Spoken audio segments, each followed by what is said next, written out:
Mendoan, menyatu dalam doa dan renungan dari Katedral Kristus Raja Purwokerto, Senin tanggal 28 April 2025. Saya Romo I.A. Indra Pamungkas. Selamat pagi saudara-saudari. Syukur pada Tuhan karena melalui berkat yang Dia curahkan, kita masih diperkenankan menjadi anggota komunitas murid Kristus. Kita mohon bimbingan Tuhan agar apapun yang kita jalani menjadi sarana perwujudan nyata dalam pemuridan. Bekal hari ini diambil dari renungan Injil Yohanes bab 3 ayat 1 sampai dengan 8. Dalam nama Bapa dan Putra dan Roh Kudus, amin. Tuhan bersamamu dan bersama rohmu. Inilah Injil suci menurut Yohanes. Dimuliakanlah Tuhan. Adalah seorang Farisi yang bernama Nikodemus. Dia seorang pemimpin agama Yahudi. Dia datang kepada Yesus pada waktu malam lalu berkata, "Rabi, kami tahu bahwa engkau datang sebagai guru yang diutus Allah, sebab tidak ada seorang pun yang dapat mengadakan tanda-tanda yang engkau adakan itu jika Allah tidak menyertainya."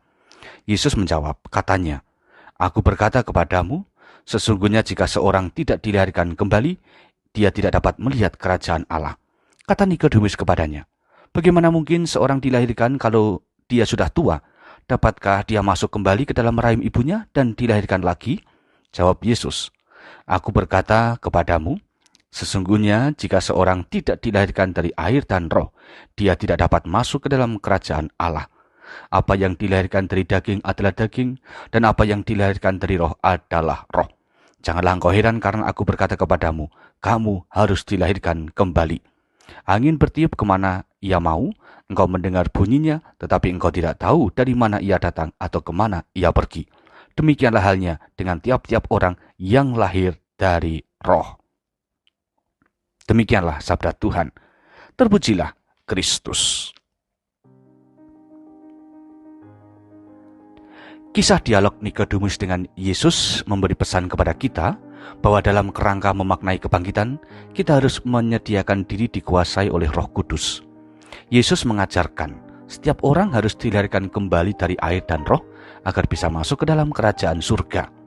Peran pokok Roh Kudus dalam alur hidup kita adalah menjagai kita tetap setia pada iman dan ajaran Tuhan. Maka dapatlah kita berefleksi bahwa Paskah ini merupakan kesempatan kita mengadakan resolusi hidup berdasarkan kuasa roh. Jiwa rohani kita harus dimurnikan melalui Roh Kudus, sehingga tindakan jasmani yang kita berbuat berasal dari kehendak ilahi. Saudari-saudara, pengalaman tentang iman bukan hanya mengenai pengetahuan saja, namun juga menyentuh pada sisi kesadaran batin atas kuasa Roh Kudus. Nikodemus belajar banyak tentang menghidupkan jiwa rohani dalam kuasa Roh Kudus, sehingga dia pun menjadi murid Kristus yang sejati. Kita masing-masing diundang untuk sampai pada penghayatan yang demikian itu. Ada kesibukan, aneka tugas kita, serta tantangan yang harus dihadapi. Semua akan benar adanya jika kita mengawali langkah melalui kuat kuasa Roh Kudus.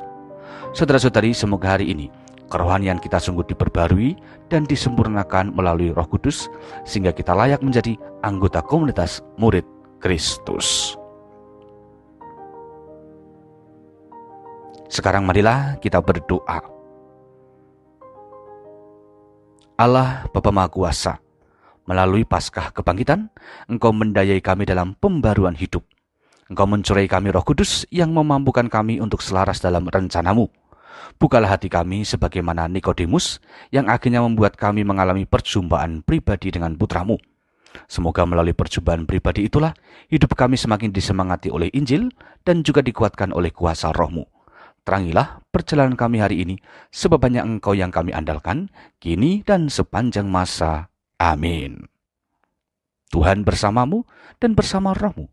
Kita semua, keluarga kita dan perjalanan hari ini senantiasa dalam berkat Allah Maha Kuasa, Bapa, Putra, dan Roh Kudus. Amin.